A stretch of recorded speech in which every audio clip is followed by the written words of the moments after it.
İsa Aleyhisselam'ın mahşerde söyleyeceği beyan edilen ayet-i kerime Maide suresinin son sayfası olacak. Orada İsa Aleyhisselam Allah Teala mahşerde işte Estaizu billah Ya İsa ibn Meryem ente kulte linnâs ittehidûnî ve ummiye ilâhine min dûnillah. Ey Meryem oğlu İsa, insanlara beni ve annemi Allah'a bırakın da beni ve annemi ilah tutun diye sen mi dedin? Hiç İsa Aleyhisselam bunu der mi?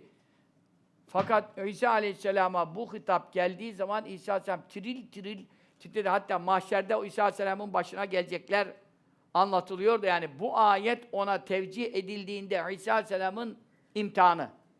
Halbuki İsa Aleyhisselam burada hiçbir sorumluluğu var mı? Sana. Kâl Sübhâneke mâ kâne enbeğilen en nettehide min dûnike min evliya. Biz senden gayrı dost tutar mıyız? Ne annem ne ben. Ya Rabbi biz senden gayrı ilah tutar mıyız haşa? Mâ kultülûm illâ mâ emertenî bi. Ben onlara ne dedim? Sen bana ne emrettiysen onu söyledim. En'ibudullah rabbi rabbekum. Benim de Rabbim, sizin de Rabbiniz Allah'tır. Sadece Allah'a kulluk edin söyledim. Mahşerde diyecek bunlara.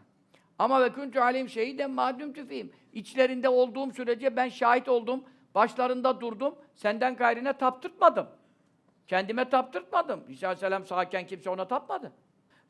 Kimse Allah'ın oğlu demedi haşa. İsa Aleyhisselam sağken derken dünyadayken diyelim. Yanlış oldu.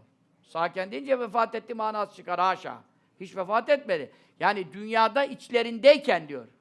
Şimdi ama şu anda tabii Hristiyanlara gelip şey yapamıyor, müdahale edemiyor. Onun için aralarındayken ne diyorsun orada havarilerin yanındayken onlardan da tabii 12 havari var ama dünya kadar ümmet. Bütün hastaları iyileşiyor, ölüler diriliyor.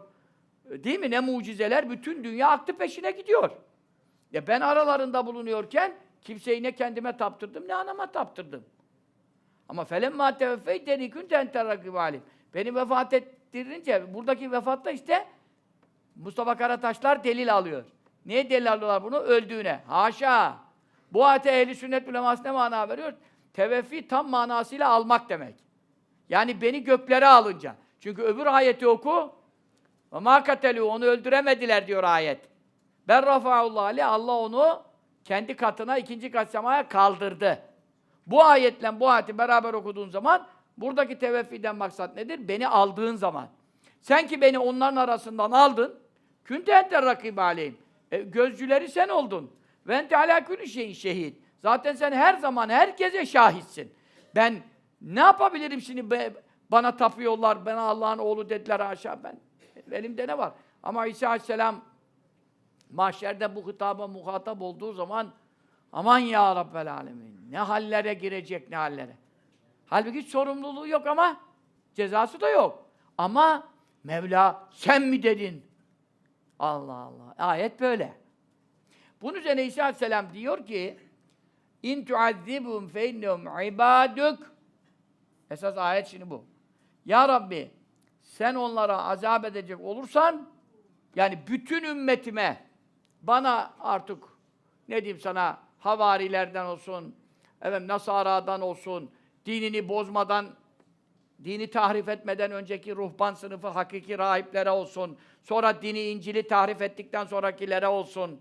Azap edersen onlara, onlar senin kulların. Ne yaparsan yaparsın. Ben ne yapayım diyor şimdi. Şimdi İsa Aleyhisselam da kendini kurtaracak. Bunlar da İsa Aleyhisselam'a tapmışlar. Meryem validemize ilah demişler. 3 yuknun demişler. 3 ilah demişler. Baba, oğul, kutsal ruh demişler.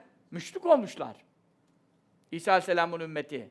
Sonradan müşrik olmuşlar. Şirke düşmüşler. İsa Aleyhisselam diyor ki ya Rabbi azap edeceksen bunlar senin kulların. Edersen et ben ne yapayım diyor. Ve in teğfir lehum, yok bağışlayacaksan fe inneke entel azizül hakim. Sen azizsin, ulusun, kavisin, güçlüsün, izzet, şeref sahibisin, istediğini yaparsın. Hakimsin, boş iş yapmazsın, hikmet sahibisin. Ama azizsin, galipsin. Mağlup edilmezsin. Kararın geçerlidir. Kimse senin kararını da bozduramaz diyor. Yani yalnız dikkat ederseniz Gafurur Rahimsin demiyor. Niye? Gafurur Rahimsin dese ikinci şık ağır basacak. Yani affetsen ne olur? Mana çıkacak. Ama orada zaten Mevla Teala İsa Aleyhisselam'a ne buyurmuş? Sen mi dedin bunlara beni ilah tutun diye deyince daha İsa Aleyhisselam Ya Rabbi affedersen de Gafur Rahim'sin der mi? Anladınız mı? Ama mesela İbrahim Aleyhisselam'dakinde ne durum var? İbrahim Suresindeki duada فَمَنْ تَبِعَنِي فَاِنَّهُ مِنِّي وَمَنْ عَصَانِي فَاِنَّكَ غَفُورٌ rahim. Ya Rabbi bana uyan bendendir, dinime tabi olan bendendir, bana isyan edene sen Gafur Rahim'sin diyor. Yani affetsen iyi olur. Manasında bir arzu hal vermiş oluyor. İsmi şeriflere çok dikkat edeceksin. Hangi ismi şerif ayetin sonunda gelirse gerideki manaya taalluk eder. Anladın mı?